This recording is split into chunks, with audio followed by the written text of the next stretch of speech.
L'usine dont nous parlons aujourd'hui était une des 6 installations appartenant via la Canadian Gypsum à la US Gypsum de Chicago, fabricante notamment du fameux Gyproc. Mais à Joliette, on produisait plutôt du papier feutre, matériau de base essentiel au papier goudronné, utilisé, entre autres, comme sous-revêtement des toitures. Érigée en 1920, la vieille usine avait appartenu auparavant à Barrett Smith, qui, en 25 ans de présence syndicale, avait su évoluer dans le respect des travailleurs. Mais tout allait changer à l'avenue de la Gypsum en 1966. Quand ils sont arrivés de Gypsum, quand ils ont acheté la première, à Joliette, ça a commencé par une grève. La deuxième négociation en 1971, il n'y a pas eu de grève. Les employés ont accepté la convention collective. Mais en 1973, quand ça a repris, c'est là que je pense que les gens, il y en avait assez. Au Québec, toutes les usines étaient syndiquées. Il y en avait 3 avec la CSN, puis les 2 autres avec des syndicats FTQ. Du côté des États-Unis, il n'y avait pratiquement pas d'usines de syndiquées, puis il y en avait au-delà d'une centaine d'établissements. C'était beaucoup des petits établissements. C'est une entreprise très intégrée. Brassait à l'époque un chiffre d'affaires d'à peu près 600 millions US. C'est quand même beaucoup d'argent. On parle là, des années, début des années 70. Donc, c'était une entreprise considérable. Et l'usine de Joliette, bien, c'était un morceau du puzzle, si on peut dire, de la grande compagnie. C'est au plan syndical, ce qu'on avait su à l'époque, c'est qu'ils n'étaient pas trop, je dirais, entichés des syndicats. J'ai donné des services ici pendant 4 ou 5 ans. Je n'ai jamais mis les pieds dans l'usine. Il ne faut pas rentrer. J'allais ailleurs, dans tout le moulin à papier où j'ai été, puis il n'y avait aucun problème pour avoir accès au milieu de travail. Mais ici, il n'était pas question. Le plus loin je pouvais aller, c'était à Bourrière, et puis rentrer dans le bureau du gérant, puis après ça, c'était fini. Sur la rue Notre-Dame, il y avait eu des conflits. Et à Montréal aussi, à l'usine de la rue Saint-Hubert, les gens étaient plutôt très tranquilles. C'était une vieille installation, puis les gens étaient craintifs. Alors, évidemment, tout ça, ça donnait un peu un portrait syndical là, qui démontrait que ça prenait une bonne dose de courage pour les affronter. Il faut dire qu'ils négociaient à peu près rien que les salaires. Les autres conditions de travail, ils étaient comme horripilés de négocier ça. Ils étaient vraiment... Ils voulaient garder le contrôle complètement sur l'organisation de la production, le droit de gérance le plus intégral possible. Alors, c'était toujours les conflits qu'on a vus. D'ailleurs, c'était jamais sur le salaire. C'était le travail du dimanche, c'était des questions relatives à l'ancienneté, ainsi de suite. Ça ressemble au boulevardisme. On refuse de discuter des questions qui touchent notre droit de gérance. La compagnie, quand on regarde ce qu'elle fait, quand on cherche si quelque part ils ont produit des discours, des énoncés, des politiques, quant à ce qu'ils font, il n'y a rien qui est produit. On trouve rien. Ce qu'il faut juger, c'est ce qu'ils ont fait. Dans leur cas, c'est tout ce qui n'était pas salaire. Ils n'en discutaient pas vraiment. Ils disaient non. Quand ils étaient obligés d'accepter, ben, ils acceptaient une affaire le plus petit, le plus minimal possible. C'est dans cette boîte anachronique et anti-syndicale qu'arrive un jour Denis Bélanger, un jeune ouvrier qui croit en des valeurs comme le respect entre les êtres humains. De plus, il n'a pas froid aux yeux. Je suis arrivé au mois de juillet 69. C'est là qu'il m'a engagé. Il y avait un gros turnover que je savais pas, mais excusez l'expression en anglais. Là. Je rentre là-dedans, puis c'est des gros chaleurs, ça, il n'y a pas de problème. Mais là, je m'aperçois que c'est un travail qui il donne pas de chance. Lorsque le papier te casse la machine, faut que tu te dépêches, faut que tu essaies d'enlever le papier. Il fallait pas que tu brises rien. Tu n'avais aucun droit. Tu pouvais pas manifester dans rien, que eux autres, ils avaient le dernier mot tout le temps. Les salaires, c'était un salaire, c'était même pas vivable. Le gérant, c'était un grand paternaliste, il était M. Lacombe. Si le gars avait besoin, ben il allait le voir. Puis il demandait, ben garde, moi, c'est au moins ici, là, ça me prendrait plus d'heures pour arriver. Est-ce que tu pourrais me faire des heures? On va t'arranger ça. C'est le même qui contrôlait les gars. Une autre affaire aussi, là, il fallait faire signer des cartes pour qu'ils rentrent dans le syndicat. Il n'y avait pas une retenue syndicale à même la compagnie, là. C'est ça qu'elle n'en voulait pas. Alors, il fallait arriver aux côtés du jeune puis dire, ben regarde, ici, il y a un syndicat, la compagnie, elle ramasse pas les sous, mais c'est nous autres qui les ramassent. Alors, c'est ça, il fallait qu'on vienne t'avoir. Puis, les petits boss criaient après les employés. Pareil comme tu crierais après un bœuf ou une vache ou n'importe. Ah ouais, dépêche-toi, puis faut que ça parte. Puis, je dis au gars, regarde, tu aimes ça te faire traiter de même, toi? Puis il dit, j'aime pas ça. Puis il dit, on est obligé. Non, t'es pas obligé. Il faut se faire respecter. Puis tranquillement, même, ça a commencé de même. J'ai réveillé les gens. Puis on m'a nommé secrétaire archiviste. Puis là, à tous les mois, on avait l'assemblée. Alors j'écrivais, moi, tout ce qui se passait. Puis là, à un moment donné, il y a M. Alpha Lajoie qui était président dans le temps. Il dit, je te verrai comme président. Il dit, on va t'aider. Il dit, moi, je commence à prendre l'âge. Et puis, il dit, à ce moment-là, il dit, nous autres, la moyenne d'âge, c'est de 45 ans. Mais il dit, toi, t'es jeune. Il dit, les jeunes attirent les jeunes. Puis nous autres, avec l'expérience que nous avons, on va te transmettre ça. Fait que j'ai relevé le défi tranquillement. Je suis venu président. Ça a commencé à grimper. Puis les gens sont, en parlant, en faisant des assemblées générales, puis en leur expliquant d'une manière bien plausible que, écoutez, si vous aimez ça de même, on fera rien, mais si vous voulez faire de quoi, à ce moment-là, il va falloir mettre l'épaule à la roue, puis il va falloir la tourner. Effectivement, en réalité, ce qu'ils voulaient, les travailleurs, c'était le respect. Et ça se retrouvait dans leurs demandes. Un bel exemple, c'est la question de l'hygiène. C'est un vieux moulin. Les deux machines à papier, c'était assez antique. C'était pas ce qu'il y avait de plus moderne. Là. Au niveau de la sécurité, tout ça, la propreté, je pense, il y avait des rats dans l'usine, il y avait de tout. Oui, c'était des rebuts de Montréal. C'était ramassé, ils mettaient ça dans des ballots, puis ils transportaient ça ici à Joliette, à l'usine. Ça passait pas de suite, là. Ça veut dire qu'il y avait toutes sortes de choses là-dedans, là, des mouchoirs, des bouts de sandwich, ces affaires-là. Puis alors, les autres, ils compactaient ça, puis ils emmenaient ça à l'usine. Mais à l'usine, ces mêmes produits-là, ils ne se passaient pas dans la même journée. Là. Ça pouvait demeurer 2 semaines, 3 semaines en storage. Alors, à ce moment-là, c'est sûr qu'il se formait des rats, hein, puis il y en avait. Ils nous regardaient manger parce qu'on n'avait pas le droit, nous autres, de quitter l'appareil. Là. À ce moment-là, il fallait manger sur une table qui était pleine de poussière d'ailleurs, qu'on essuyait, puis ça y a de peine de misère. Et puis, tout d'un coup, on voyait passer là, ils nous regardaient, puis ça sentait le diable, c'est sûr, dans le cours. Mais aussi dans l'usine, on sentait, il y avait une drôle de senteur, ça, c'était évident.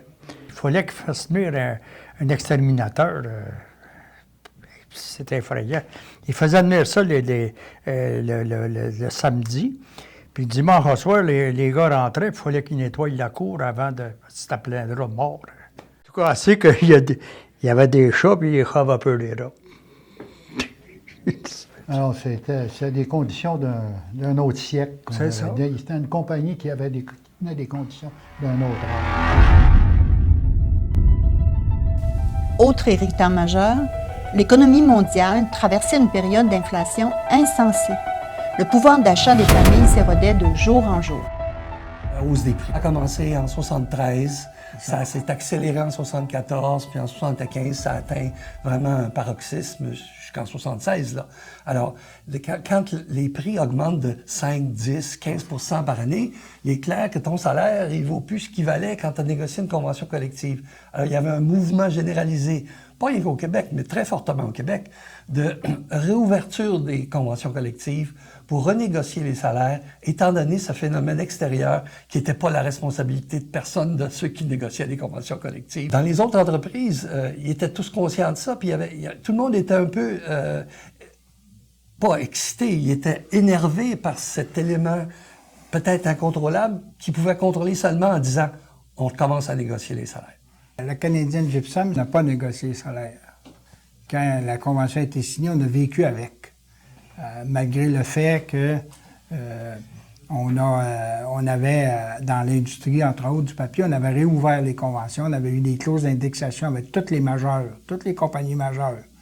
On était indexé trimestriellement, puis on avait eu aussi des ajustements de taux pour rencontrer justement les taux très élevés d'inflation qui étaient en cours.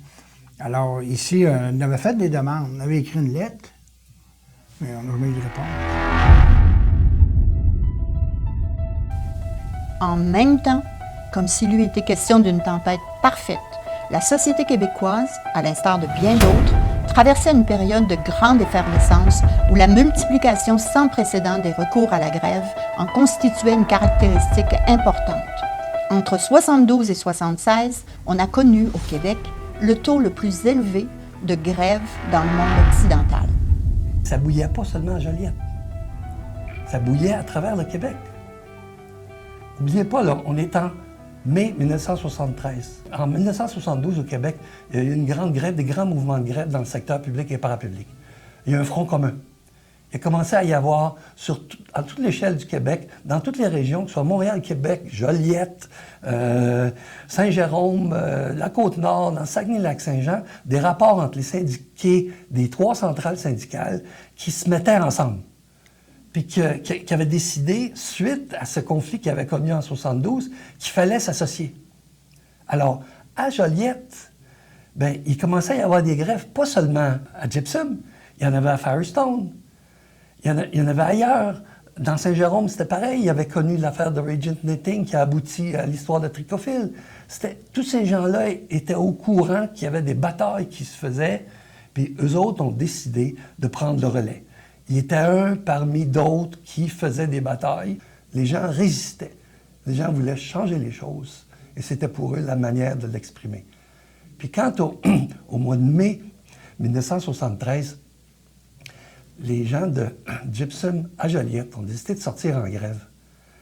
Les 3 présidents des centrales syndicales, là, Pepin, Laberge et Charbonneau, ils venaient de sortir de prison.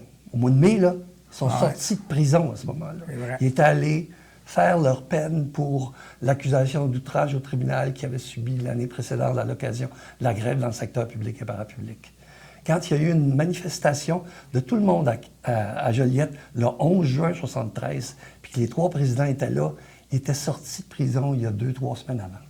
C'est ça l'image dans laquelle les conflits se déroulaient. C'était dur parce qu'il y avait des gens qui avaient décidé qu'il fallait changer. Oui, mais pour les changer les choses, ça prenait de l'aide et c'est là que Jacques Saint-Georges, le permanent de la CSN, est entré en jeu. Tout un personnage, ce Saint-Georges, malheureusement décédé en 2015. J'étais au Conseil central des Laurentides, en tout cas depuis un certain nombre d'années, et Jerry Taylor, qui était responsable du personnel à la CSN, m'appelle pour me dire que connais-tu ça, Jacques Saint-Georges? Je dis, mais est-ce que c'est qui ne connaît pas Jacques Saint-Georges? Il dit, il y a un problème, il est en grève. Des trous d'ouvrage, puis il y a un gros conflit à Joliette, ça s'appelle Canadian Gypsum. Mais là, j'étais au courant de ça. Alors, il dit, il faudrait que tu ailles lui donner un coup de main. Je dis, quand là, je commence, il dit, après-midi. Ah, mais il dit, je peux pas partir comme ça de mon région. Et tout est organisé. Saint-Georges, c'était le penseur de l'affaire. Il m'expliquait les affaires. Il faut faire ça, il faut faire ça. Moi, je partais. Faut pas oublier, il y a une histoire dans Saint-Georges, tu sais. Jacques Saint-Georges c'était un résistant, ce gars-là. Il avait été dans l'armée, il était parachutiste dans l'armée. Comprends-tu? Puis il connaissait la stratégie militaire. Juste le visage que ce gars-là dégageait. Il dégageait la confiance. C'est Et ça, c'est quelque chose, c'est l'honnêteté. Il savait que quand Saint-Georges regardait quelque chose, Saint-Georges était la confiance. Puis quand il disait quelque chose à du monde, il le faisait. Ah, tabarnouche, c'était spécial c'était le... Il y avait une parole. Il y avait une parole. Une parole. Une parole. Puis les travailleurs, ils avaient confiance en lui, c'était épouvantable. Moi, quand je l'ai rencontré la première fois, quand c'est mis le temps pour la grève, tout ça, j'ai dit, Monsieur Saint-Georges, j'ai dit, je m'en viens ici, je ne vous connais pas, puis je sais pas, parce que moi, président, j'avais jamais été président. J'ai dit, là, je m'en viens vous voir, j'ai dit, commence à avoir un problème à mon usine. Où est-ce que vous travaillez, vous, monsieur? J'ai dit, à Canadian Gypsum. Puis là, je commence à expliquer qu'est-ce qu'il y en a, puis où est-ce qu'on pense aller avec ça. Puis j'ai dit, j'aurais besoin de votre aide. Il me regarde et dit « N'importe quand ». Alors, il n'a pas hésité, mon homme, puis il m'a jamais compté de mentir, puis il m'a jamais laissé tomber. Jamais.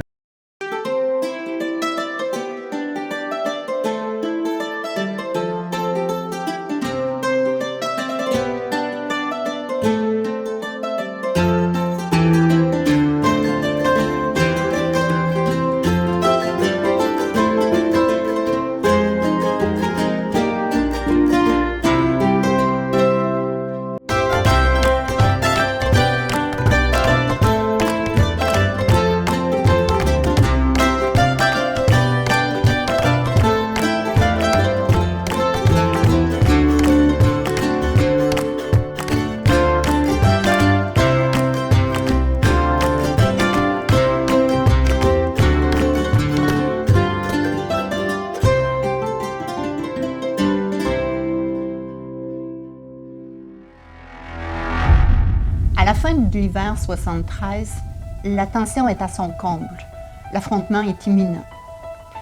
Devant un patron plus intransigeant que jamais, le syndicat fait le plein de courage et entend se battre pour que la Gypsum respecte ses travailleurs. Ici, on parle de dignité. Alors, je contacte les employés, les officiers du syndicat, Denis Bélanger, le président, tout ça, et on commence à préparer un projet de convention collective en décembre 72. La convention qui est en vigueur se termine en mars 73. Alors, on commence à préparer le projet. Un projet qu'on soumet à l'Assemblée générale en janvier 73. L'Assemblée générale apporte des modifications, etc., puis on adopte le projet final. L'Assemblée générale, au vote secret, adopte le projet de négociation. Suite à ça, on contacte la compagnie, puis on fixe une rencontre de négociation. La première, je crois que c'est début février 73, première rencontre de négo. Et à ce moment-là, bon, ben, on fait part de nos demandes à la compagnie. On a, premièrement, l'affichage des postes dans la convention collective. Quand il y a des postes vacants, la compagnie ne respecte pas la convention du tout. Elle nomme qui elle veut, elle ne respecte pas l'ancienneté. Alors, on demande l'affichage des postes, le respect de l'ancienneté sur les postes. On demande aussi la sécurité syndicale, ce qui est la formule REM, qui n'est pas en vigueur comme loi. Il n'y a pas de loi de formule REM à l'époque. Alors, on demande la sécurité syndicale parce que la compagnie tente régulièrement de sortir des membres du syndicat. Il y a déjà des membres qui ne payent pas leurs cotisations. Je crois qu'il y en a 11 en tout. Et la compagnie travaille les employés un par un pour qu'ils sortent du syndicat. Le but de la compagnie, il est clair, c'est de rendre le syndicat impuissant. Il y avait du salarial aussi dans les demandes parce que le salaire était bas. Je pense que c'était la moyenne, c'était 2,40 $ à peu près. C'était à peu près $1 de moins que ce qui était payé dans des industries comparables. Je me souviens, il y avait des griefs qui s'accumulaient. Hein? Oui, exactement. On essayait de les régler, les griefs. Il n'y avait pas moyen de régler aucun grief avec la compagnie. Aucun. C'était envoyé à l'arbitrage, allez-vous en arbitrage. C'est ça. Il ne réglait rien. Absolument rien. C'est une compagnie qui se foutait complètement de la Convention, tu te rappelles, il ne respectait rien. Pas en tout. Il était prêt à signer n'importe quoi, mais il ne le respectait pas. Alors, c'était du mépris total. La principale revendication, c'était de se faire respecter, de respecter leur volonté, leur syndicat, et de respecter la Convention collective. C'est une lutte pour la dignité et le respect. On prendra peut-être un exemple.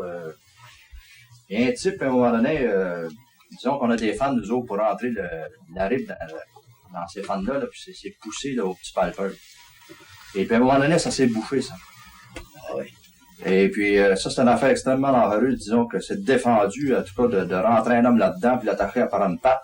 Mais ça s'est produit à Gypsum. Et puis le gars, il aurait pu, disons, en mourir. À peu près 120 en haut. Et puis, non, ça, ils n'ont pas vu ça, eux autres, les gars, aucunement. Ce qui était bien important, là, c'était la production là, qui était arrêtée. Alors là, ils ont pris un homme, là, puis ils ont rentré dans le tuyau qui débouche toute la rive en question. Et puis, attaché avec un câble, sans savoir si le gars il était vivant là au bout. Ça, ils ne gardaient pas ça, pas de maudit. On dit que le gérant, hein, qui avait dit à un moment donné, si Pâques tombe un vendredi saint, peut-être qu'on vous le payera. Tu te souviens-tu? Oui. C'était ça. du mépris, ça, du Au mépris bout. total. Au bout. Ça, c'était le directeur gérant, Jean Lacombe. hein? Monsieur Jean Lacombe. Monsieur Lacombe, Jean Lacombe. Oui. Ouais. Il m'aurait sa cravate. Oui. C'était lui qui négociait à ce moment-là pour la compagnie. Ça fait un temps. Il ne négociera pas tout le long, mais un bout. Alors, si on peut appeler ça des négociations. Là, février, c'est cool. Je pense qu'on a 2-3 rencontres. Et la compagnie, ils refusent complètement de discuter même de nos demandes. Alors, ils nous font une proposition à un moment donné, juste sur le salaire, 8 et 9 qui sont prêts à donner. Le restant de nos demandes, la sécurité syndicale, la forme de REN, l'ancienneté, etc. Rien en tout. Rien pantoute là-dessus, ils ne bougent pas. Alors, nous autres, on va en assemblée, c'est au printemps, ça, à peu près. On est rendu au printemps. Puis, on explique ça aux gars. Puis là, c'est rejeté très fortement. Ça a toujours été rejeté fortement dans tous nos votes. J'en vois pas un, je pense, en bas de 90 On a pris plusieurs votes durant les 21 mois. Et ça se situait toujours en entour du 90 On a même eu un à 100 La gypsum tient mordicus à ses prérogatives de gestion et entend imposer des modalités qui lui conviennent, dont le travail le dimanche. C'est la goutte qui fait déborder le vase. La convention qui avait été signée auparavant, qui se terminait en 73, en mars 73, il y avait, la première année, 20 dimanches de travail. La deuxième année, 35 dimanches de travail. Alors ça, c'était un des gros points. Quand la convention s'est terminée, le 19 mars, on a dit, le syndicat a dit, Denis Bélanger, l'exécutif, tout ça, avec l'accord des membres en Assemblée générale, terminer le travail le dimanche. Alors, à ce moment-là, la compagnie, ça se passe en mars, il congédie le président, Denis Bélanger, ainsi que 2 autres officiers du syndicat. Luc Ferland puis Ghislain Ludor. Eux autres sont congédiés. Là, les gars refusent de travailler le dimanche. En avril, ils suspendent 42 employés parce qu'ils ne veulent pas travailler le dimanche. Sur 85. Alors là, on s'en va en Assemblée générale. On prend un vote. C'est un vote très, très fort. Je pense que c'est ça, un vote de 90 vote toujours au scrutin secret. Et puis on déclenche la grève le 7 mai. J'avais expliqué c'était quoi la compagnie en tant que telle. Je l'avais comparé à un mur de ciment de 2 pieds d'épais, 12 pieds de haut, puis puis j'avais expliqué ça aux membres. J'ai dit, avant de prendre le vote de grève, il faut que vous sachiez avec qui vous vous battez, puis qu'est-ce que vous allez être obligé de faire. J'ai dit, vous avez comme moyen de traverser au travers de 2 pieds de ciment sur 12 pieds de haut. J'ai dit, c'est vos doigts puis vos ongles. Vous allez être obligé de gratter pour traverser vos 2 pieds. Ça, si tu te souviens bien, je l'avais parlé. Je me souviens de ça. Puis j'ai dit, arrivez-moi pas demain matin pour dire que vous acceptez les choses, en voulant dire une semaine après ou 2 semaines après. Là. Pensez-y comme il faut avant de décider de prendre un vote. C'est très important. Tu as raison de souligner ça, Denis. On avait dit, ça va être une grève longue. On savait qu'on est en grève avec les demandes qu'on avait. Mais les gars étaient décidés à ça, là, c'était fini, on ne pouvait plus de ça. On a dit, ça va être une grève longue. On s'était organisé aussi, il faut dire. Là. Durant toute cette période-là, là, entre le début de la négociation en février et aller jusqu'au mois de mai, date de déclenchement de la grève, on a le conseiller syndical, J'avais été voir Jacques. qui est affecté comme directeur de grève. Alors lui, avec les gars des différents comités, comité de secours, comité de grève, comité de piquetage, etc., il a monté ses comités, tout. On se prépare. Vraiment, on sait qu'on s'en va vers un affrontement. Une grosse guerre. Parce qu'on voit l'attitude de la compagnie. La compagnie est fermée complètement. Elle ne veut même pas discuter de nos demandes. Alors, le chef à l'Assemblée nationale du Parti québécois, parce que René Lévesque, on sait, n'avait pas été élu, c'était à l'époque Jacques-Yvan Morin. Or, Jacques-Yvan Morin était venu dans la région de Joliette faire des assemblées politiques et participer à une émission en direct d'affaires publiques à la radio locale à Joliette. Alors, avec des travailleurs de Canadian Gypsum, on avait organisé une dizaine de téléphones et dès qu'un téléphone était raccroché, on composait le 7e numéro et on avait de nouveau l'entrée directe avec Jacques-Yvan Morin. Alors Bernard Landry, qui travaillait avec nous à l'époque, avant d'être député de Joliette, nous avait amenés au restaurant Jacques-Yvan Morin après l'émission. Et Jacques-Yvan Morin, je me souviens encore de quelle façon il avait fait son entrée. Il nous dit, mais c'est incroyable, on sait quelle belle parlure il avait, mais c'est incroyable, dans cette ville, on ne parle que du conflit de Canadian Gypsum.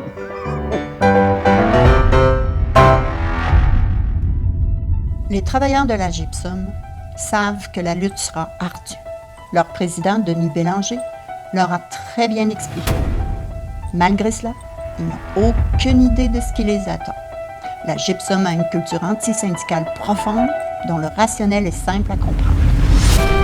Quand Gypsum apprend qu'il va y avoir une grève à Joliette, leur premier réflexe, c'est ceux qui, dans l'usine, veulent continuer à travailler, ils peuvent continuer même si c'est une grève. Puis on va chercher à l'extérieur des gens pour remplir le poste de ceux qui sont partis, qui sont en grève.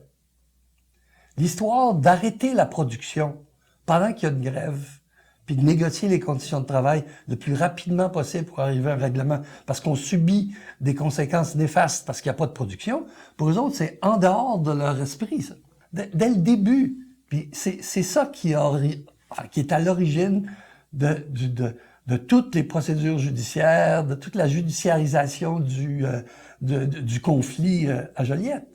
Dès l'instant que vous décidez de garder à l'intérieur des gens qui sont obligés de passer à travers des lignes de piquetage, bien, il va y avoir un conflit quelque part.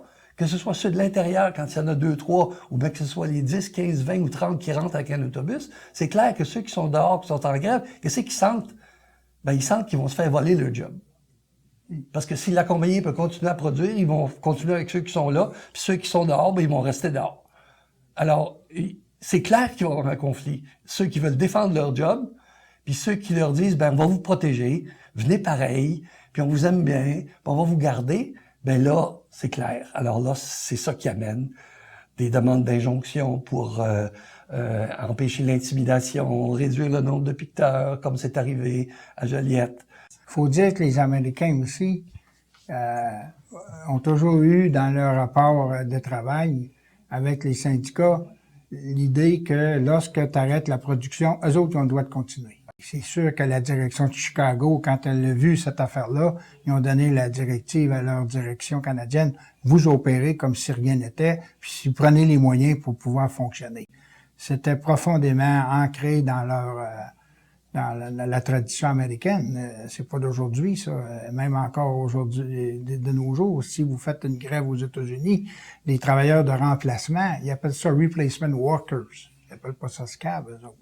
Alors, replacement workers, ces gens-là ont des droits.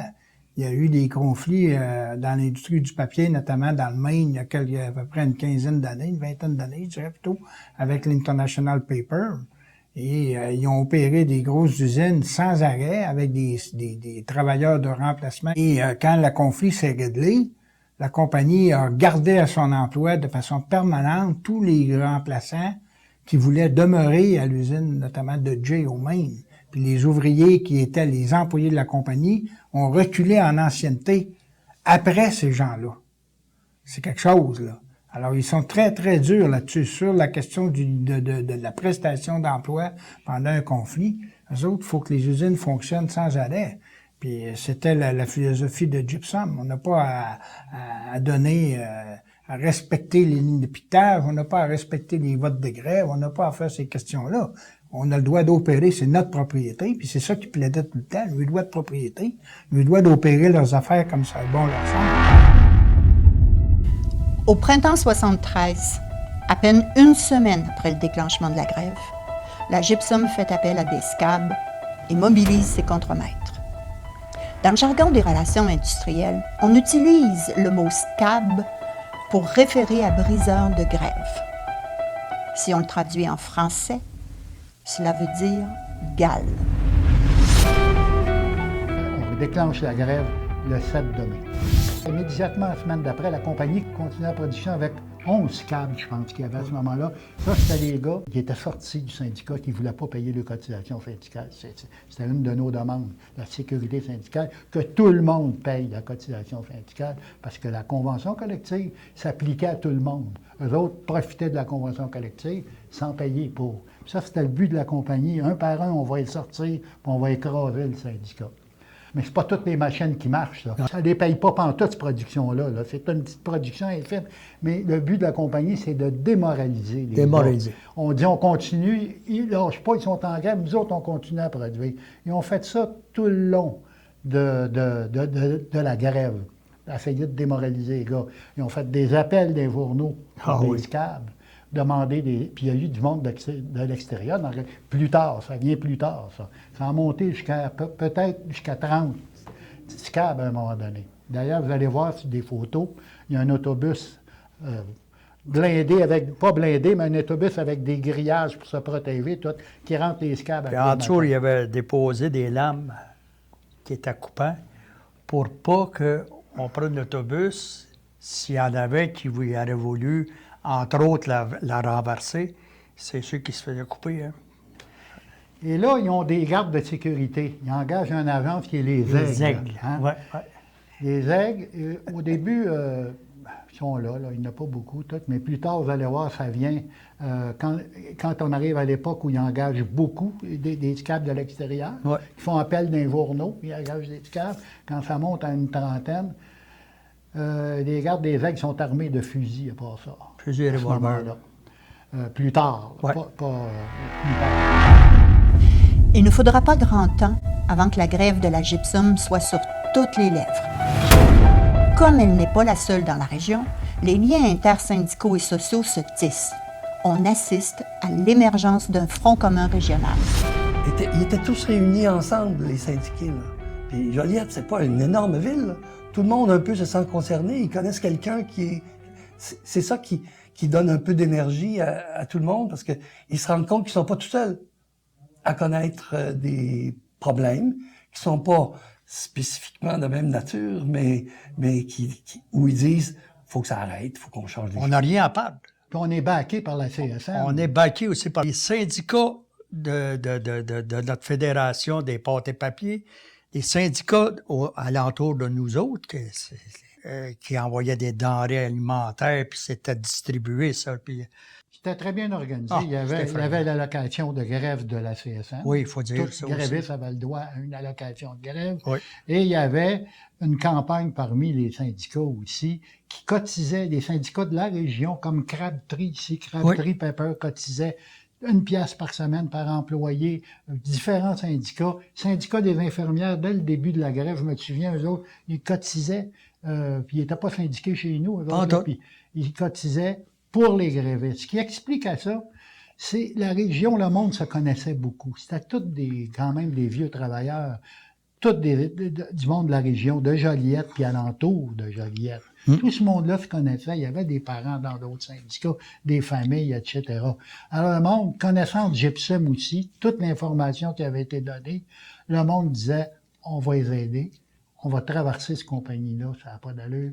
Et ils se cotisaient tous les semaines. Il y avait des manifestations à tous les jours. D'abord, on recevait nos fameux scabs en autobus, là, puis après ça, ben il y avait un scab aussi qui conduisait la vanne là, pour les rouleaux. Là. Si je me souviens bien, ce chauffeur-là, il avait fait venir ça de Toronto. De Toronto, exactement. Chauffeur de la vanne qui sortait encadré par les scabs. Oui, puis encadré par les policiers de la ville. Et puis même par la Sûreté du Québec, si je me souviens bien. On travaillait la solidarité. C'est ça, à ce moment-là. C'est le front commun qui s'est fait. Là. C'est ça. Au fur et à mesure que la grève avançait, il y avait des passants qui nous voyaient faire, ils arrêtaient. D'autres syndicats qui venaient nous voir, qui prenaient des nouvelles, puis ça s'est répandu dans la ville. Mais il ne faut pas oublier aussi qu'il y avait Firestone là-dedans Puis eux autres aussi étaient en conflit. Puis tout d'un coup, il y avait d'autres conflits, comme la Canadienne Papeterie, qui était en conflit, eux autres en même temps que nous autres. Oui, oui. Et puis là, on se ramassait en gang, puis ils venaient nous voir, puis on allait les voir. Puis avec ça, ça a grossi. Même Great Lake à Berthier.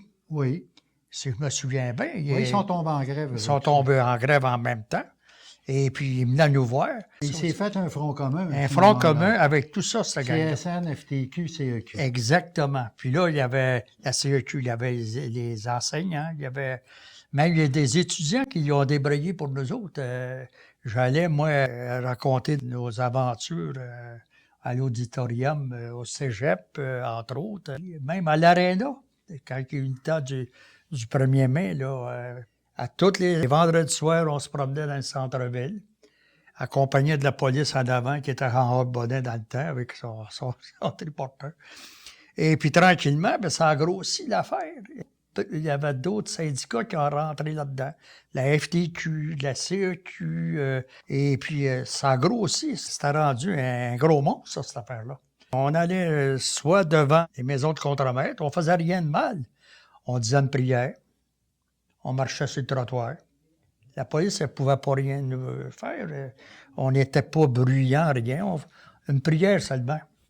Mais à longue... Mais il y a des fois que ça a brassé aussi. Te rappelles-tu de l'histoire de la voiture avec le gérant? Ils ont prétendu que les c'était des grévistes qui avaient attaqué la voiture du gérant et les contrebands. Puis il avait offert une récompense d'un Vourneau. Oui, de 5 000, je crois. 5 000 $5 000, pour exactement. trouver les coupables. Prétendument coupables. Oui.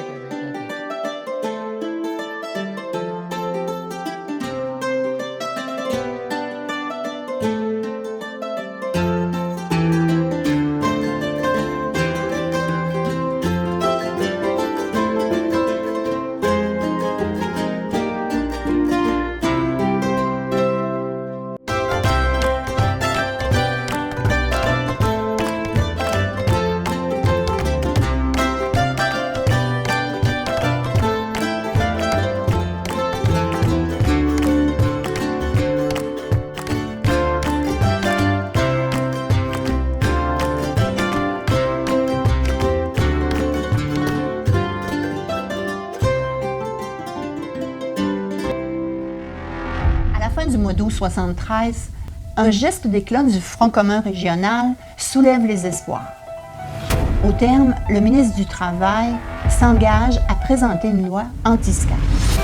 Malheureusement, il ne pourra tenir parole, le Parti libéral au pouvoir s'y objectant.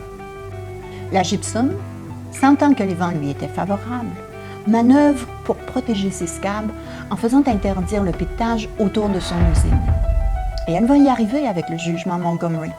C'est une période où le palais de justice de Joliette sera très fréquenté. On s'en va en août, c'est l'occupation sur le boulevard Grémady du bureau du ministre Cournoyer, ministre du Travail. C'est un appel intersyndical, c'est le Front commun de Naudière, composé de syndicats FTQ, CSN, CEQ. Il y en a d'autres qui se sont joints. Ils se sont joints à nous. De Montréal. Ils sont agrippés, ouais. Ça a été publicisé, tout ça. Et puis, suite à ça, Cournoyer est au courant de tout ce qui se passait par l'intermédiaire de son sous-ministre. C'est son sous-ministre qui nous convoquait. Seriez-vous prêt à dire ce soir que vous recommandez à toutes les compagnies qui embauchent des scabs d'arrêter d'embaucher des scabs? Bien sûr. Bien sûr. Je recommande à toutes les compagnies qui embauchent des scabs d'arrêter d'embaucher des scabs puis finissez ça, ces espèces de conflits pas ordinaires-là. Mais est-ce que vous... Seriez-vous prêt? Je m'ai avancé assez, là, c'est assez. Juste un moment, je vous avancerai pas tellement. Là. Puisque vous êtes contre les scabs, vous devez être favorable à présenter un projet de loi prohibant aux employeurs qui sont aux prises avec une grève l'embauchage de scabs. Vous avez raison. Merci. Très bien. Pas d'autres questions? J'espère que tous les gars qui sont présents se sont rendus compte de l'importance de la déclaration du ministre. Certainement. Moi, je m'en suis rendu compte. C'est une déclaration extrêmement importante. Le ministre du Travail et de la Main-d'œuvre du gouvernement du Québec est contre l'engagement de SCAB pour briser les grèves, est même prêt à présenter un projet de législation pour prohiber. Et ça, je trouve ça extrêmement important. Puis laissez-moi vous dire, les gars, là, que l'occupation des bureaux du ministère aujourd'hui, là, si ça n'apporte que ça, ça aurait été un pas de géant. Puis je vous félicite. Moi, quand Jean Cournoyer dit ça, je crois à Jean Cournoyer. Si tu me poses la question, est-ce que tu penses que le Parti libéral va donner suite à ça? Je te dis non, j'y crois pas. Je voulais qualifier ma réponse.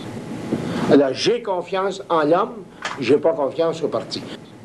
C'est clair. Ils auraient pu eux-mêmes prendre les devants. Puis, ils ont soumis quelques propositions au Conseil consultatif du travail de la main-d'œuvre pour amender le Code du travail, mais c'était trop faible. Puis c'est clair qu'il n'y aurait aucun accord de la part des milieux syndicaux, des centrales syndicales. Et à ce moment-là, il faut dire qu'il y a Robert Burns, député à l'Assemblée nationale, qui est député péquiste. À ce moment-là, il y a 6 députés péquistes qui ont été élus à l'Assemblée nationale. Et puis Robert Burns présente une motion favorisant Formule Rennes puis une loi anti-SCAB.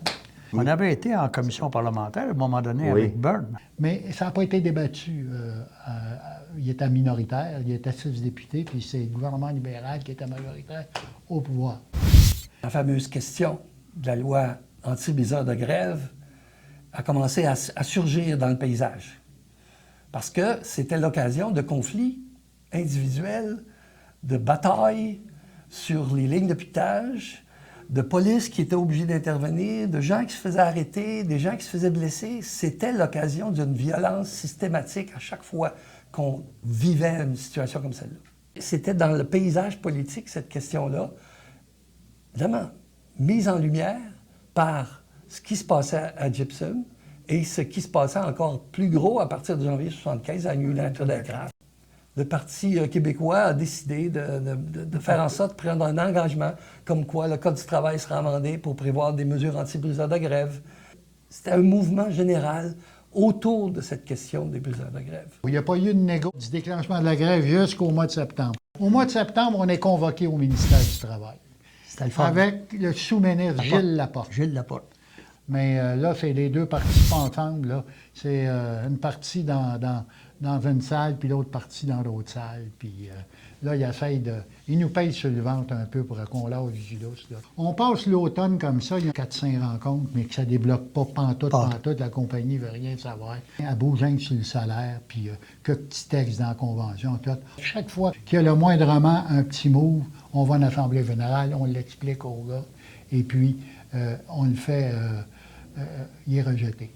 Okay? Par vote scrutin secret. On finit l'année comme ça, il n'y a pas de déblocage. Il n'y a pas de déblocage dans l'année de 1973. Il ne faut pas oublier que le ministre avait désigné son sous-ministre pour agir comme conciliateur dans le conflit. C'était un petit groupe de 100 personnes, puis c'est un sous-ministre qui agit pour faire la conciliation puis la médiation. M. Laporte, à l'époque, ça n'arrivait pas souvent, ça. Puis c'était pas une boîte de 2000 puis de 5000, là, puis c'était une petite organisation. Mais ça veut dire que le gouvernement, d'une certaine façon, je suis porté à penser que Jean Cournoyer, il essayait de trouver des portes de sortie puis des façons de parler à la compagnie. Il a essayé. Il y avait eu une occupation du bureau de Jean Cournoyer, qui était ministre du Travail à l'époque, et les 3 présidents, Laberge, Charbonneau et Pepin, étaient présents. Moi, j'étais là aussi, ça devait être en 73 à peu près. Et Marcel Pepin avait demandé à Cournoyer, finalement, parce que Marcel Pepin était un négociateur redoutable, et il l'avait tellement bien enveloppé que Cournoyer avait été obligé de s'engager à travailler possiblement à une loi anti-SCAB. Mais quand on est entré dans le bureau de Cournoyer, moi, je me suis rendu compte d'une chose, c'est que les politiciens adorent être caricaturés. Il y avait un mur complet de caricatures de Jean Cournoyer, publiées dans Le Devoir, dans la presse, dans Le Soleil, dans le Journal de Montréal, un mur complet. Plusieurs des caricatures n'étaient pas à l'avantage du ministre, mais la preuve est que ça flattait leur ego, j'en suis convaincu.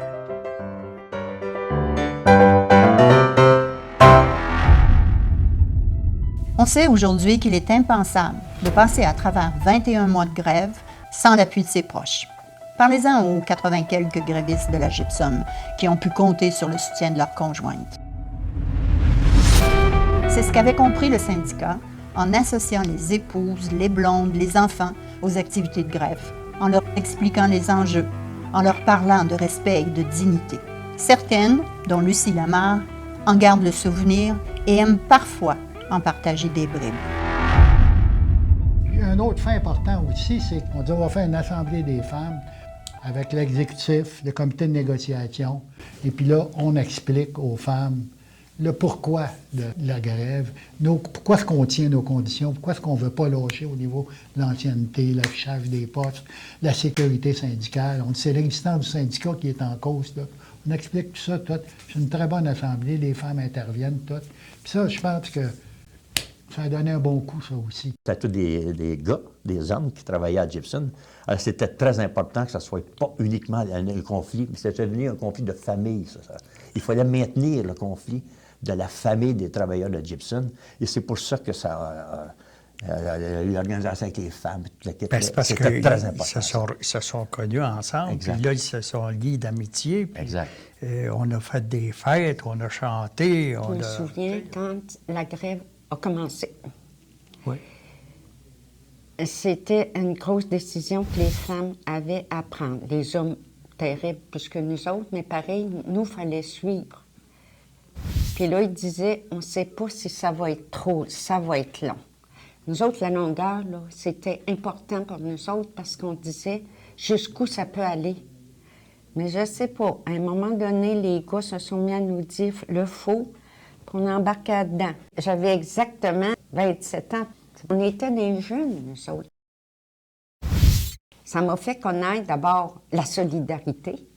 C'était énorme, la solidarité qu'il y avait avec ces gars-là. Il faut l'avoir vécu, je pense, pour le savoir, parce que c'est des gars qui se tenaient, là, terriblement. J'entendais jamais un gars où se pliait en arrière. Ça pouvait peut-être arriver, mais les gars se tenaient. Fait que nous autres, automatiquement, les femmes, ça nous aidait à se tenir aussi, puis à quasiment les pousser aussi dans ça. Les femmes, quand on se voyait, on s'encourageait parce que c'était long des fois. Donc, moi, je ne m'en cache pas, j'ai trouvé des temps longs. Mais on a fait avec, puis fallait que ça change. Puis, on ne voulait pas que nos hommes rentrent la tête basse, puis avec les mêmes conditions qu'il y avait, même s'ils ne leur ont pas donné mer à boire. La compagnie, elle les faisait travailler quand elle voulait. Comment ils travaillaient 7 jours semaine. Il n'y avait jamais un plus sur le salaire. C'était une compagnie de broche à foin. Je ne sais pas comment on peut appeler ça dans ce temps-là, là, mais ça valait pas cher. Hein? Ben, ça va pas ça. Les syndicats, ils arrivaient chez nous avec des boîtes de nourriture, des boîtes en carton de nourriture. Puis là, moi, j'étendais ça avec... Je n'étais pas toute seule, là. J'avais d'autres femmes avec moi. Là, on plaçait ça sur la table. Puis là, on commençait par les grosses familles. On les savait. Hein? Selon comme M. Miron, en tout cas, il y en avait. Puis là, eux autres, ils venaient, ils s'emmenaient des sacs. Puis là, ils se prenaient ce qu'ils pensaient qu'ils allaient avoir besoin. Parce que c'était, je me rappelle pas, mais c'était pas à tous les semaines. Non, mais c'était avait une liste. J'avais une liste, puis j'appelais le monde. Les autres emmenaient ça le jeudi, je pense, C'était après-midi. à peu près le jeudi. On ne voulait pas que ce soit tout le monde qui pige là-dedans. C'est ça. Alors, on voulait emmener ça ici, à CSN. Ça s'est emmené à CSN. Mais à CSN, c'est nous autres, ils nous avaient mis un petit local. Et puis à partir de là, ils distribuaient la nourriture aux grévistes qui en avaient le plus de besoin. Puis, dans le temps des fêtes, c'était la même affaire. On avait M. Poirier. Lui, il donnait il donnait beaucoup de choses pour les petits. Des jouets. Des jouets, en tout cas. Puis là, on emballait ça, tellement le fun. Puis là, les enfants, ils s'en venaient, les petits. Puis là, on leur donnait chacun un cadeau, puis là, ils s'amusaient ensemble. C'était quelque chose. Tu sais, c'était toutes des affaires que les femmes, ça nous permettait de continuer avec nos hommes parce que on était peu heureuses aussi, hein. C'était pas toujours rose pour eux autres. Là. Il y en a qui étaient méchants avec eux autres, la compagnie. Il y avait un autobus là, avec les scabs qui rentraient. Là. Eux autres, c'était pas facile. Puis là, eux autres, c'était pas toujours des cadeaux. Fait que nous autres, les femmes, on n'avait pas. Pas rien qu'une fois qu'on a eu peur. De toute façon, non, tu le sais pas. Bien, moi, en tout cas, je le sais parce que je me souviens de l'autobus. Chaque fois que je les voyais arriver, j'avais assez peur. En tout cas, je me sentais craintive un peu. Mais je pense que toutes les femmes étaient craintives quand ils voyaient arriver cet autobus-là.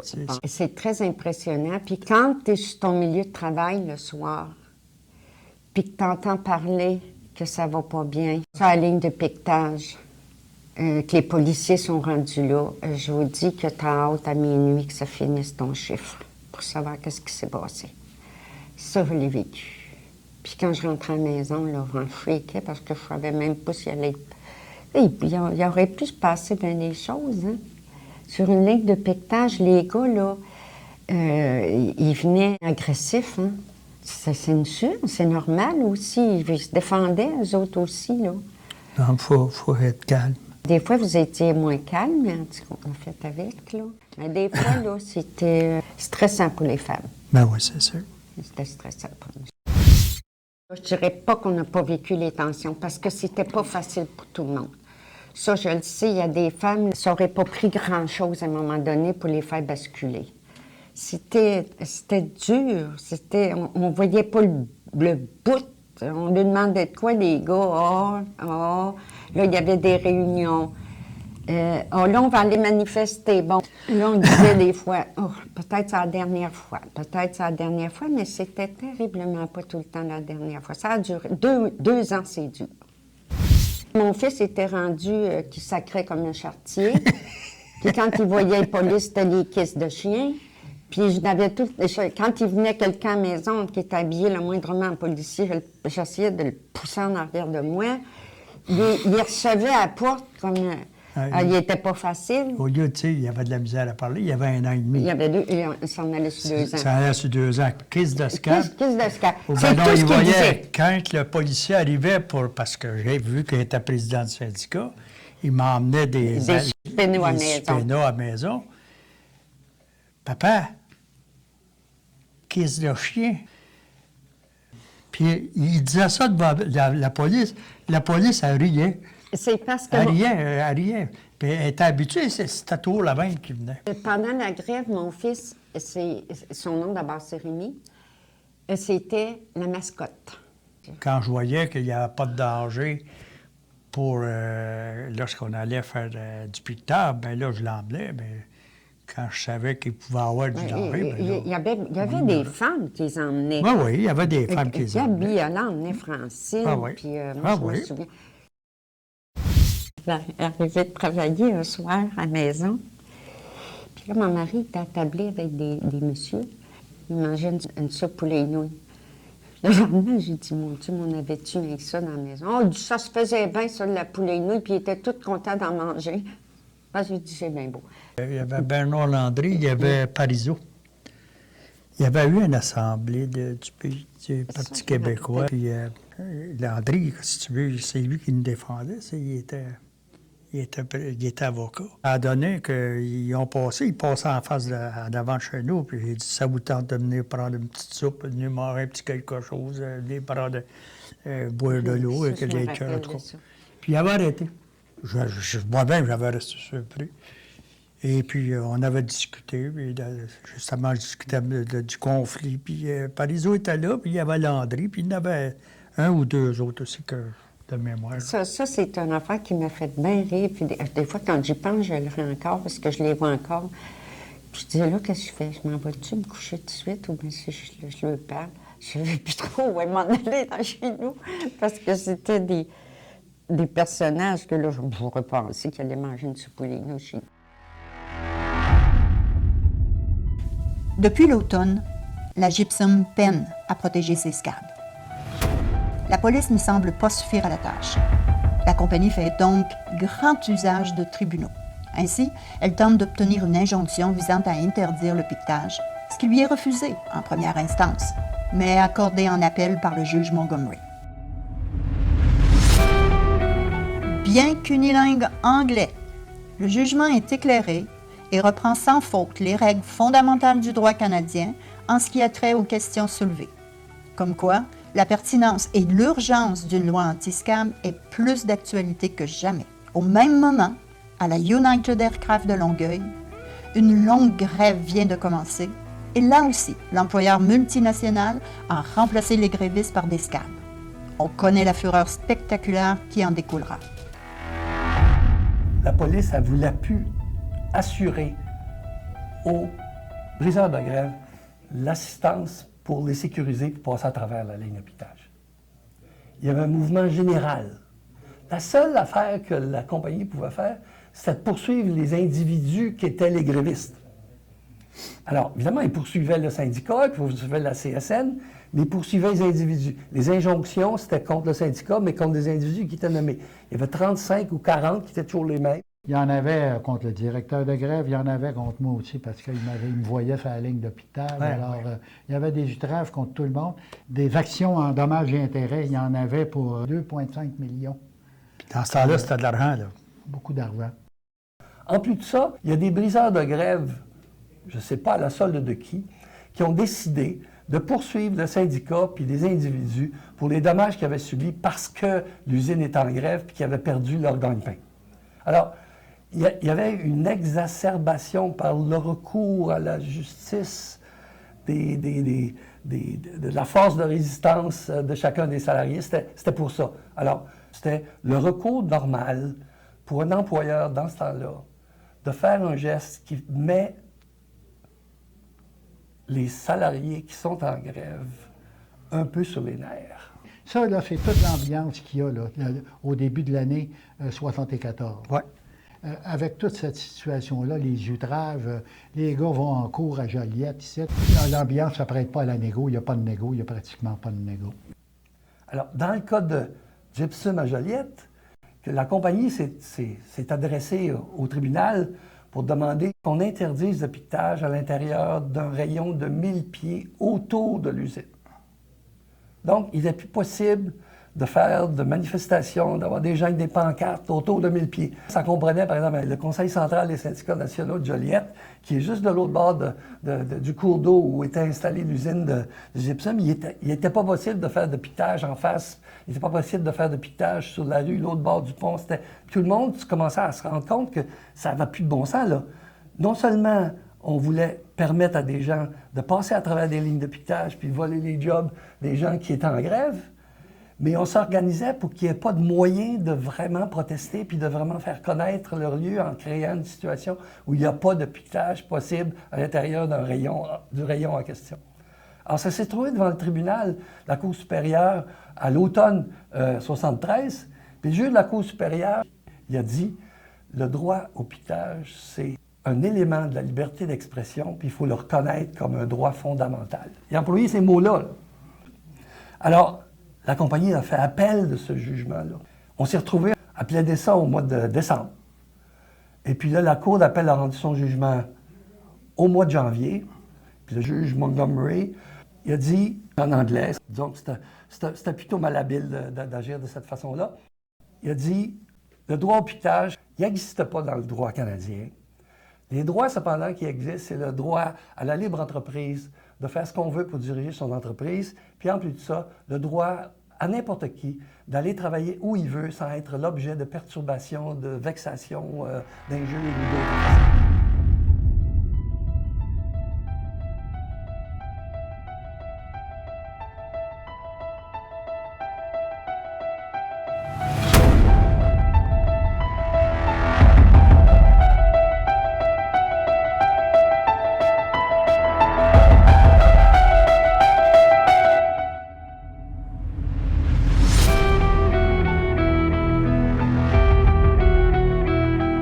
Gypsum, il pensait comme ça.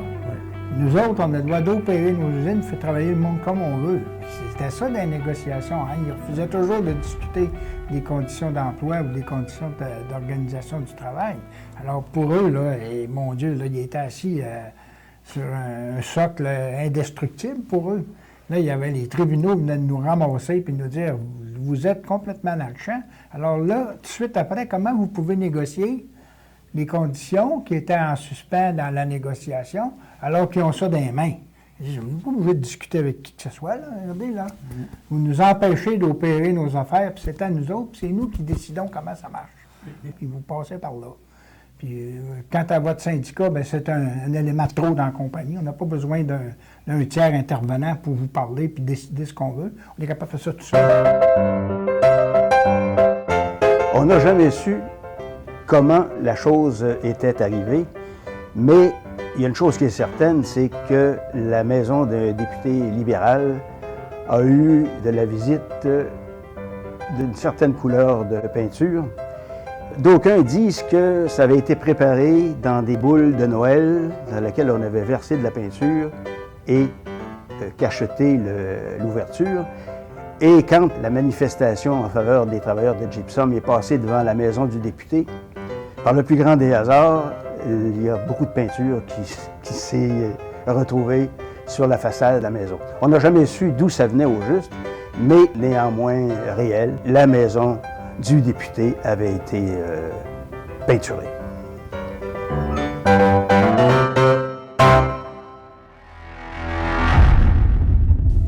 On peut dire qu'au printemps 74, la région de Joliette est, syndicalement parlant, sans dessus-dessous.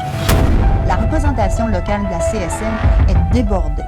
C'est ainsi que Pierre Mercil, le permanent de la CSN à Saint-Jérôme, est envoyé en renfort auprès de Jacques Saint-Georges.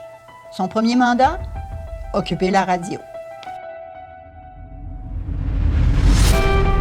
Ainsi outillé, le jeu de la mobilisation et de la solidarité sera plus efficace que jamais.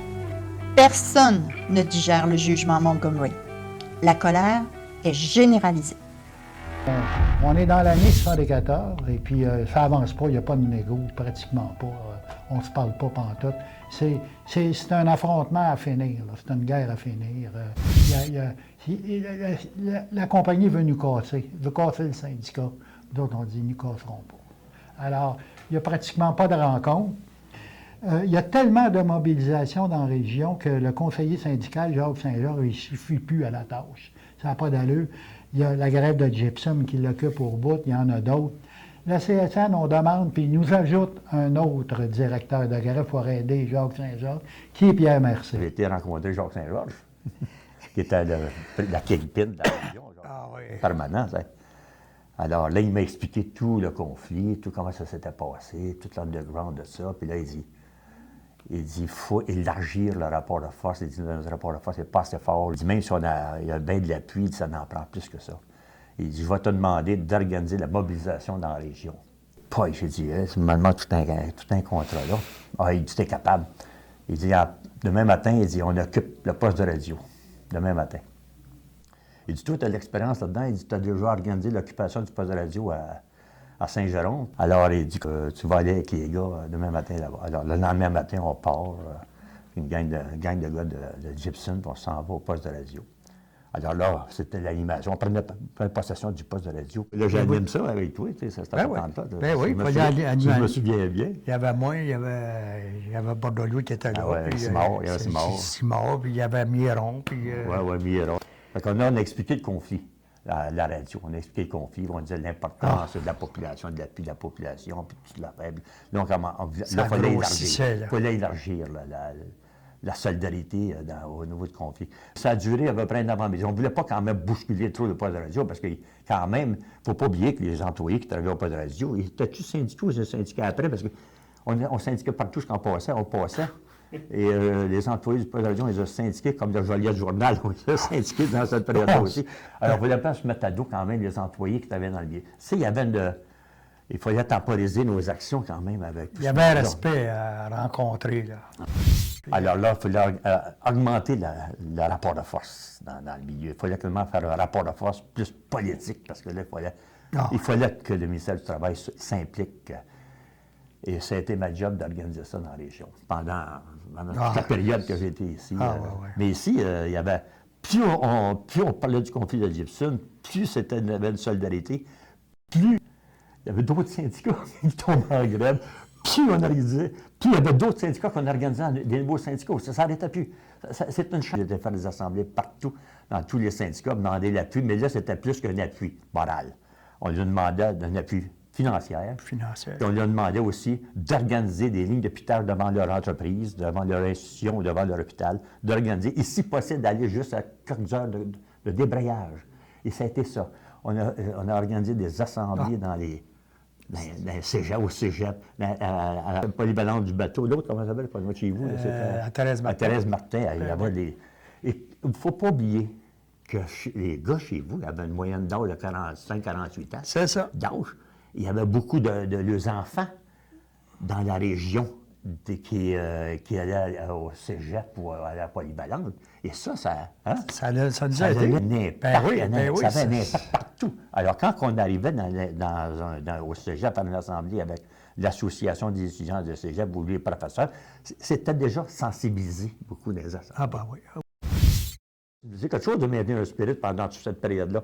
Il y avait une manifestation tous les vendredis. Ah oui. Il y avait un party qu'on faisait pour toutes les familles et tous les syndicats de la région par 15 jours, 3 semaines, un mois, je ne sais pas quand. On faisait ça souvent. C'était continuel. Il fallait maintenir la... Ça se faisait dans une salle d'école, là. Ils nous passaient ça gratuitement, mon vieux, en autant les écoles gratis. En autant qu'on faisait le ménage après, puis tout était propre. Tout cassé chaises, tout L'exaspération face au sentiment d'injustice est telle au sein de la population régionale que les grévistes de la gypsum n'ont aucune difficulté à fermer Joliette le 1er mai 1974 pour tenir une fête populaire. Seule une pharmacie et une taverne resteront ouvertes, postulant ainsi la toute première incidence de la notion de service essentiel. À partir d'un certain moment donné, l'idée de la population a commencé à se faire que ça n'avait pas de bon sens, ce conflit-là, que l'attitude de la compagnie était impossible. Il y avait un mouvement généralisé.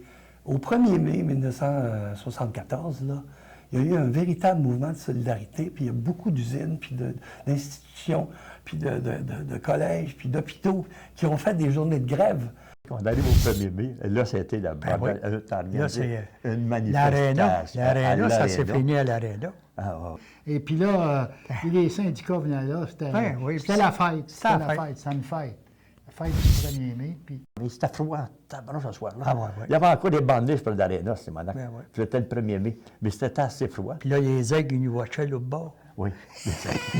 J'ai été rencontrer le président de la Chambre de commerce. Là, il fallait me mettre à quatre pattes. C'était pas dans mon genre rencontrer comme ça. J'ai été rencontrer la Chambre de commerce. J'ai dit, vous devez informer ceux qui sont membres de votre organisation parce que j'ai dit, ça va bardasser le 1er mai. Ça sera plus facile si vous fermiez vos business que ce soit nous autres qui viennent les fermer.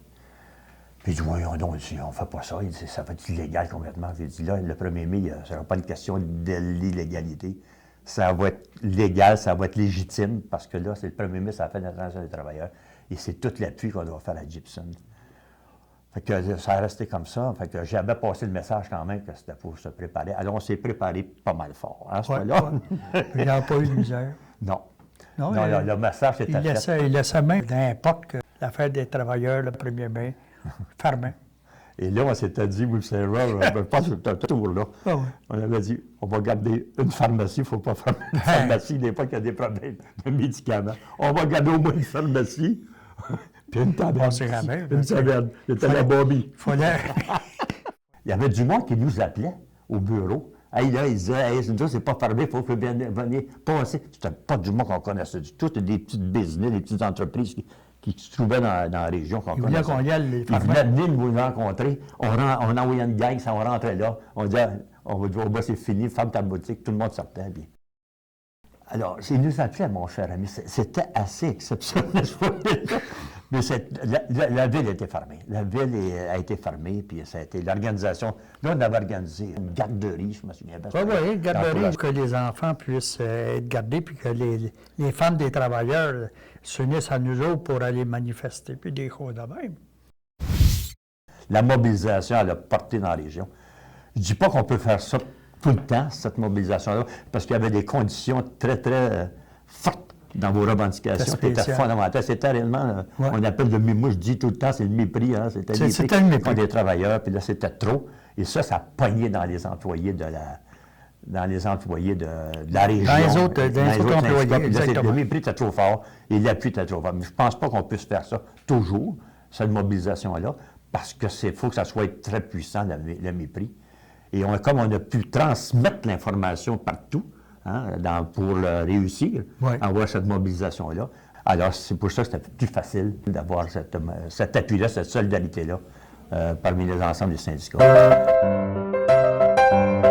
On sait à quel point le hockey est une religion au Québec. Or, il s'avère que durant le conflit des Canadiens Gypsum, le Canadien jouait contre Chicago, qui était ce qu'on appelle le head office de la Canadienne Gypsum, qui n'avait de Canadienne que le nom. Or, le directeur général, qui était suprêmement détesté par les travailleurs, il s'appelait Lacombe, et on avait, à l'époque, on faisait ce qu'on appelait des stickers, c'était des collants, et on avait fait un collant. Lacombe joue pour Chicago, parce que la finale, c'était entre le Canadien et Chicago. On en avait mis partout dans la ville de ces collants, et finalement, pour la petite histoire, je pense que le monsieur de Lacombe en question est parti un mois plus tard, parce qu'on ne l'a plus jamais revu dans la ville de Joliette. Parce que c'était des stickers indécollables. La compagnie s'appelait MacTac, et quand c'était collé à quelque part, c'était beaucoup de travail pour l'enlever. Denis Bélanger se rappelle qu'en 21 mois officiels de grève, il en a passé seulement 3 à la maison. Lui et ses camarades ont dû arpenter tout le Québec pour faire le plein d'appui et pour cueillir tous les dons possibles. Ce fut le prix à payer pour structurer une mobilisation exemplaire et pour que soit connu partout l'arrogance et le mépris affichés par la Canadienne Gypsum envers ses travailleurs.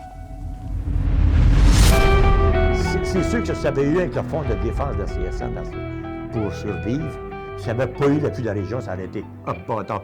Moi, je pense qu'on ne sera pas rendu au mois de septembre. Combien de fois qu'on a monté au Lac-Saint-Jean, qu'on a monté à Sherbrooke, qu'on a monté dans le canton de l'Est, aller expliquer les conflits, aller à l'Université de Montréal, aller chercher des sous en même temps. Et puis, moi, la grève là, en tant que telle, puis j'ai pas peur de dire, même il y a des journaux, je l'avais, puis on avait tout, ceux qui nous envoyaient des sous, c'est 3/4 millions de dollars dans 21 mois de grève. Qui est rentré avec la FDP ou sans la FDP? Avec le Fonds de défense, oui. À un moment donné, le théâtre Jean Duceppe, d'ailleurs, Jean Duceppe, ce soir-là, il avait fait une ouverture du théâtre. Et puis, il avait dit que les recettes c'était pour les gars de la Gibson. Et effectivement, on a eu ces recettes-là, tout ça. Et puis, Joe Hattie, il s'était fait attaquer parce qu'il s'en venait avec du salaire, parce que c'était payé, les gars, ils étaient payés en argent. Il y avait un nombre un montant d'argent. Et puis, je ne sais pas ce qui est arrivé. En tout cas, il s'est fait voler. On n'a jamais su que c'était pas ça. On a carré. On lui avait demandé quelle sorte de voiture c'était. C'était une petite Volkswagen spéciale, en tout cas. Puis on a fait le tour. On n'a jamais été capable. Mais on n'a jamais trouvé. On n'a jamais revu cette Volkswagen-là non plus. On l'avait déjà vu antérieurement, mais le nom ne pouvait pas mettre de nom sur le gars. C'est ça. Il devait avoir eu une enquête, mais... En tout cas, c'est pas Dieu qui a fait une plainte. Non. Non. Ni M. Jeté, je pense pas. Non. Il y avait des curés aussi qui nous avaient aidés, hein? Ouais, ça, on a oublié ces curés-là. Oui. Hein? Il y était 3 curés, entre autres, puis il y avait Pichette, puis il y avait du monde, c'était des présidents ou des gérants de compagnie qui essayaient de parler pour nous autres auprès de la Gibson pour essayer de leur faire comprendre, parce que eux autres, ça les nuisait. Et ils se sont mobilisés, eux autres aussi, là, parce que là, ils ont bien vu qu'on n'avait pas tort là, dans nos demandes, tout ça.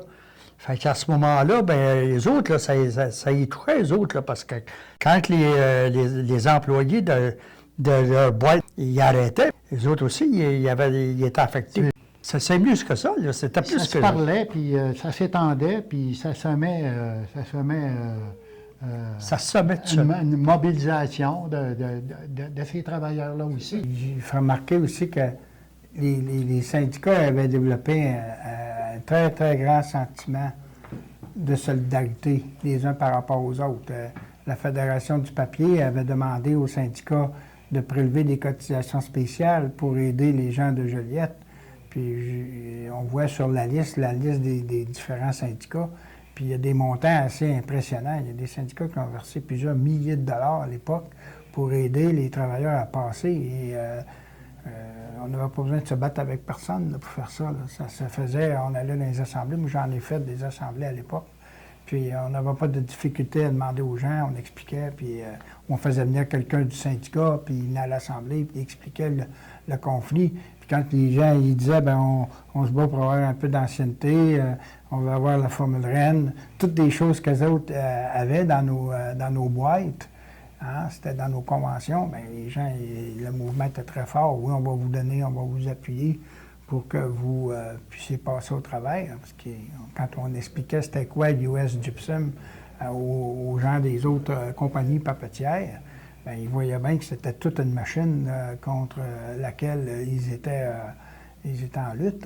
Il y était une centaine d'ouvriers dans une usine parmi une centaine d'usines. Imaginez-vous, il fallait avoir beaucoup de courage, beaucoup de cran, si je peux dire, pour pouvoir dire non, c'est pas vrai, cette fois-là, vous allez nous respecter, puisque ce qui est élémentaire puis qui a été accordé dans les autres industries du même secteur, dans l'industrie des pâtes du papier, bien nous, on a le droit d'avoir ça, puis c'est tout à fait légitime.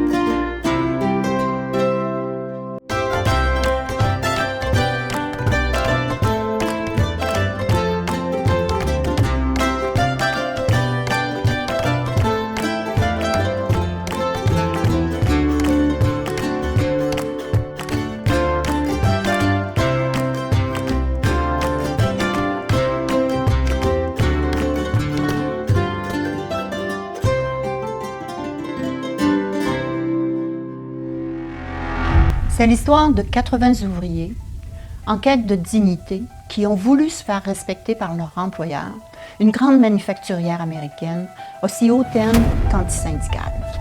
Fort de leurs innombrables appuis, de leur trésor de grève, de leur courage hors norme, de leur détermination et de leur encadrement syndical particulièrement efficace, ils ont tenu jusqu'au bout. Et le 9 février 1975, ils ont pu crier à la victoire quasi totale. 80 ouvriers, en quête de dignité et de respect, venaient d'obliger une orgueilleuse multinationale à signer une convention civilisée. De quoi méditer en contemplant la sculpture à l'extérieur du Conseil central de la Naudière. Ne manque que la loi anti-SCAB. Le Parti québécois s'en chargera 2 ans plus tard. On s'était dit au Saint-Georges, ça casse ou ça se règle. Rendu, quand on était rendu au mois de septembre, octobre, novembre, dans ces coins-là, l'automne 74, des saccos, qu'est-ce que tu veux faire de plus, ta barnouche? T'es pas pour commencer à mettre des bombes comme les FLQ, t'es pas là pantoute. Fait que là, on dit, qu'est-ce qui va se passer par la suite? Parce qu'on avait mobilisé tout ce qu'on pouvait mobiliser dans la région.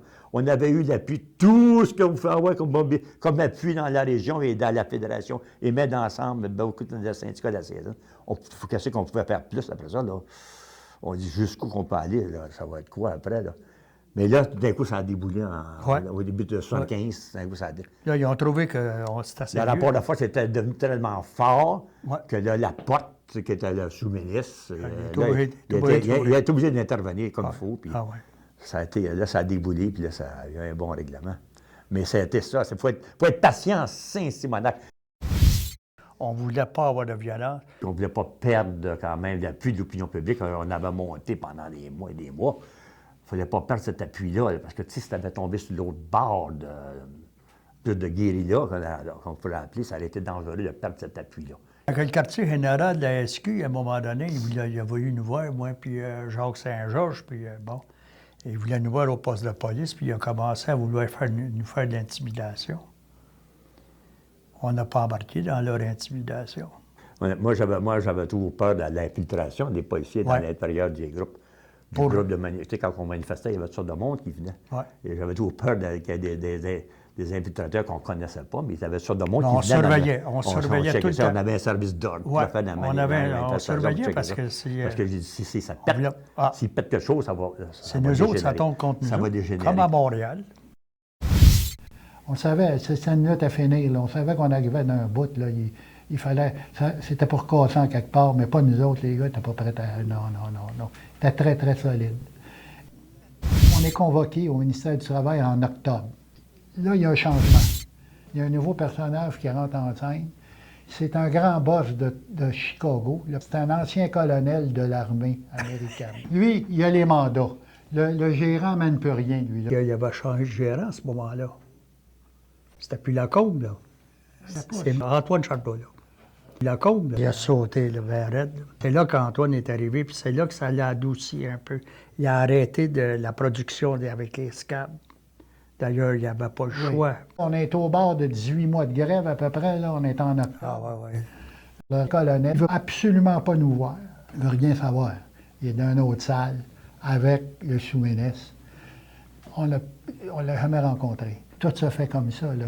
Puis là, ça négocie plus sérieusement. Là, ils savent que là, la gypsum, là, faut s'ils ne règlent pas, il va falloir qu'ils partent de la région. Il n'y a pas d'autre solution, là, avec toute la mobilisation qu'il y a là. Alors là, on réussit à négocier une entente de principe. On est en novembre, il y a 19 mois de grève. Une entente de principe sur à peu près tout, sur le salaire, sur les postes, sur l'ancienneté, sauf sur un de nos points majeurs, qui est la sécurité syndicale. Il n'y a pas d'entente, ils ne veulent rien savoir. Et puis, les poursuites. Les poursuites, c'est important de faire retirer ça. On s'en va en Assemblée générale, puis on fait rejeter ça. Pas l'entente de principe sur les points réglés, mais sur les points. On poursuit la grève, on prend un vote là-dessus. Sur la sécurité syndicale, formule REM, sur les poursuites, le retrait des poursuites. Il y avait la question de la formule REM qui n'était pas réglée, puis deuxièmement, il y avait la question des procédures judiciaires, l'annulation du congédiement des 3 officiers du syndicat qui, dès le début, c'est ça qui avait été la mèche qui avait allumé le conflit. Il a fallu régler ces congédiements, ces suspensions, les poursuites même des briseurs de grève puis des autres contre les employés, puis contre le syndicat, puis contre la CSN, les affaires d'injonction puis d'outrage au tribunal, tout ça s'est réglé entre le mois de novembre puis le mois de février, finalement, parce que c'est avec ça qui restait sur la table. C'est arrivé dans bien des conflits, ça. Les conflits ils duraient plus longtemps parce qu'on était pris, au moment de faire l'entente de retour au travail, de régler ces poursuites-là, et ils nous mettaient des poursuites. Une compagnie ne faisait pas de compromis pendant toute la durée, sauf à la fin, parce que là, il y a eu, il y a eu quelqu'un qui est arrivé à la compagnie et a dit on allait ça. Mais il n'y avait pas un compromis. Négocier, c'est faire des compromis, c'est voir les autres, sans tout lâcher, mais c'est faire un compromis. Mais c'était ça, la compagnie ne faisait pas un compromis sur une virgule. Il n'y avait rien à faire. La grève se poursuit en novembre. Décembre, on passe les fêtes toutes. Janvier, on est convoqué au ministère du Travail en janvier. Et là, à ce moment-là, on réussit à concocter un article au niveau de la sécurité du travail avec le sous-ministre Gilles Laporte. Ouais. Une formule qui dit que tous les employés à l'emploi de la compagnie au moment du déclenchement de la grève, ça inclut les SCAB, les 11 SCAB de la compagnie, ont obligation de payer la cotisation syndicale. Autrement dit, la formule REM, pour eux autres. Mais pour les nouveaux employés, on ne l'a pas. S'ils engagent des nouveaux employés, on négocie une clause dans la convention que le syndicat a le droit de les rencontrer dès qu'ils sont engagés dans la semaine, qu'ils sont engagés sur les lieux de travail pour leur parler du syndicat, puis les convaincre de payer leur cotisation syndicale. On a l'affichage des postes, l'ancienneté sur les postes, puis on va chercher une bonne augmentation de salaire aussi. Je pense que c'est 1,90 sur une convention de 2 ans, c'est de l'argent dans ce temps-là. On avait dû rattraper à faire. Puis là, on a le retrait de toutes les poursuites. Le retrait du 2,5 millions par la compagnie. Puis on a le retrait des poursuites par les SCAB contre les employés. L'affichage dans l'usine même, on n'avait pas le droit. Là, On Ah avait oui, la permission. il y a un tas de petits points là, que C'est je tous parle des pas points, qu'on là. a obtenus, mais les gros points, on les a. Ça, on les a. On soumet ça à l'Assemblée. À ce moment-là, la grève se termine le 9 février 75. Ça fait 21 mois de grève. Ouais. Moi, j'avais 22. J'étais éclairé un mois avant les autres. On avait fait 22. Ouais. Il fallait en faire plus que des autres. C'était moi le président. Il faut dire aussi qu'il y a des scabs qui ont demeuré à l'usine. C'était pas facile pour eux autres. C'était pas facile pour nous autres. Moi, je passais à côté d'un scab, je le connaissais pas. Puis quand je le regardais, c'était pas un beau regard. Puis eux autres, ils avaient la tête basse. Ils auraient peut-être voulu nous parler, mais un scab, tu parles pas à ça. Non. Fait que assez souvent, moi, j'en ai côtoyé un, parce qu'il y en a un qui travaillait aux côtés de moi. Et puis, il a trouvé le temps long. Il était souvent malade. Malheureusement, je n'ai jamais rien compris. Le pourquoi, mais en tout cas, ça reste que...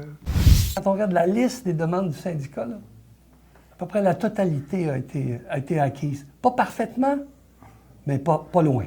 Mais il n'y avait pas beaucoup de demandes. Il faut comprendre que les syndicats, ils ne faisaient pas des tonnes de demandes ici à Joliette.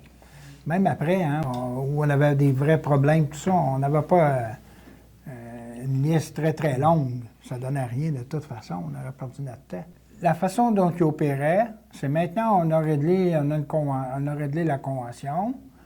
Comme compagnie, là, on va faire juste ce qui est nécessaire pour répondre à ce qui est écrit dans nos engagements. Pas plus. Donc, les relations étaient au strict minimum. Si on avait un problème, il fallait que ce soit un problème couvert par la Convention. Puis si on avait un problème qui était couvert par la Convention, bien, il fallait le faire dans la forme qui était prévue. C'était vraiment le strict minimum. Il n'y avait pas...